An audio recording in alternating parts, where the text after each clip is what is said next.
So a week has passed and I've gotten fantastic feedback from my beta testers. Let's go through it.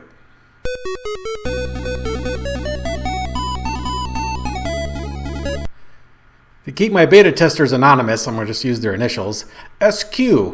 He wanted to see win-loss records and some kind of average score. He wanted stats for the game. That's a reasonable thing to ask for. I'm not sure where I'm going to put that into the settings, but I think that's where it'll go. He said the R3 unit and the ThoughtNet AI characters were way too slow, and I agree with him. I've been playing with it, especially if you're playing a 6-seed game. I mean, it's like 5 minutes to get a result back from ThoughtNet, so I'm going to have to tweak that a little bit. And yet, they're still not smart enough. I'm going to have to work on that. Once option for a random first move, and that's actually a good idea. I don't know if I'll call it random first move, but so this is I wrote down some of my responses here. I'm not going to go through all of them. I am going to be tweaking the AI first. I need to get better tactical decisions for it to make, as well as I may be tweaking it a bit. I'll run a profiler on it. There's one in Python called Run Snake Run. I'm going to try that one out. Never used it. And see if maybe there's some ways that I could just get a little bit more boost out of it. Worst case scenario, I'm going to have to dumb down the ThoughtNet in the R3 unit just slightly so that it returns an answer in a reasonable amount of time. Perhaps take ThoughtNet down to only looking ahead 6 moves and R3 unit only back to 5. If I tweak the tactics, maybe it won't make them that much dumber. We'll see. We'll find out. And the random first move idea, we'll do that. JM found the choose a house message not at all clear, which makes sense. Just like there's hundreds, if not thousands, of variations of Mancala games around the world, there's also lots of variations on terminology. Now, I learned Mancala from the traditional European bent, where you called the little pits on your side your houses. But he did not, and so it was odd saying choose a house. What's that mean? And the only thing you could do is click the drop down thing, and I agree the drop down menu is confusing because it doesn't really conform to the Android specification. And what I'm talking about here is let me go out to the game here. There it is, choose a house. And if you don't know what a house is, you're going, what's that mean?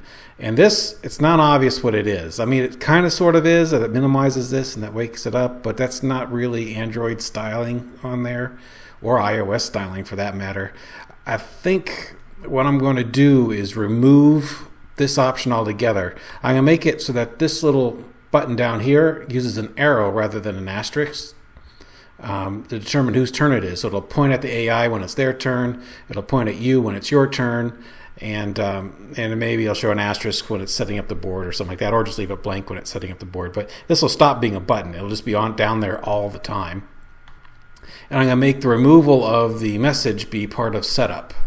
I think that's going to be better, rather than having this confusing marker here. I mean, I could make it less confusing with the word hide, but then you have to see it all the time. I'm going to move it into settings somewhere, perhaps under the screen menu, down here somewhere. Okay.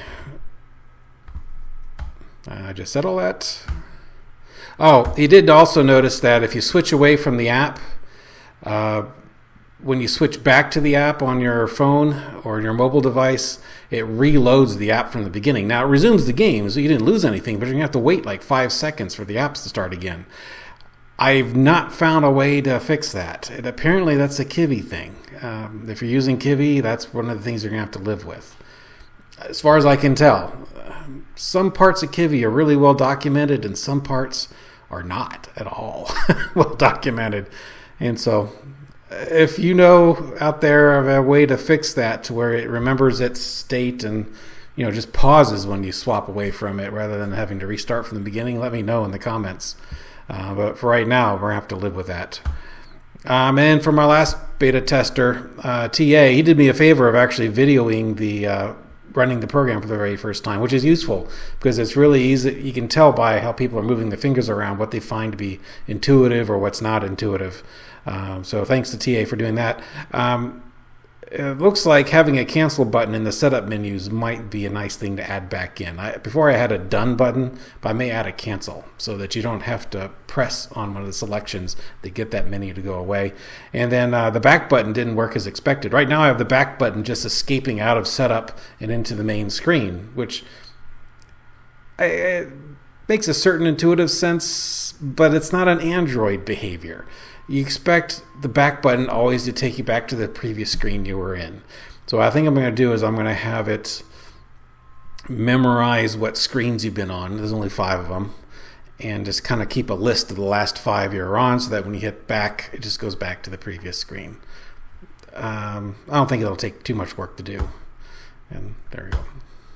I did also find some bugs, not really part of the beta program, just me playing around with the thing.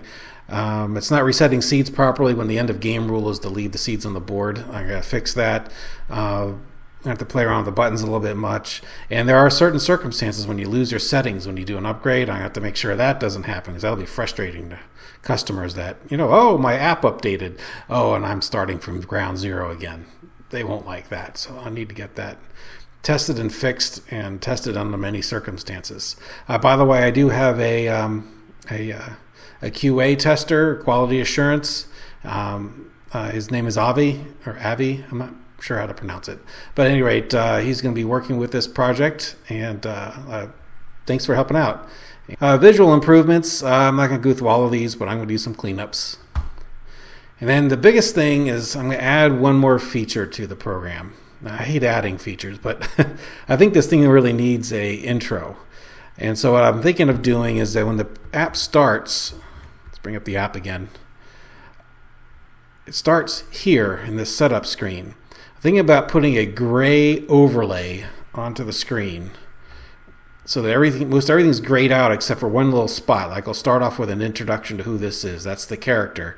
And then in large white text, I'll say what this is and have a little arrow pointing to it. So, and then a next button. So it's like the tutorial for the program. It starts you right off into it when you run the program for the very first time. Now, you've already been in the program. When you restart it, it won't do that. It'll only do it on first launch. It'll point out the YouTube video, it'll point out start, and it may even point out that, if this is playing rules you weren't expecting, click on the rules screen, and it may jump to this screen and take you there. And then it'll exit out of the first half of the tutorial, but whenever they hit new game and it starts putting out the seeds, I'll do a second half of the tutorial where this go gray again, and I'll show the board where the settings button is and what that little button down here, which now doesn't have a label, this little button that'll have the arrows, this says, this determines whose turn it is. It's probably self-evident, but it's good to point it out anyway. What's self-evident to me is not always self-evident to the next person. Each person views the world differently. It's just, we're humans. That's how it goes. But that's my plans. That's the last of the settings. I'll try to get this up and done this week so I can put this up for the final beta test. And then the QA guy is going to do a rigorous set of tests against various platforms and mobile devices and different versions of Android to make sure it's pretty well debugged.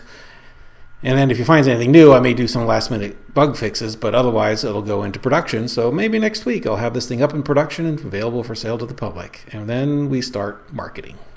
If you like this video, please subscribe. Thanks for watching.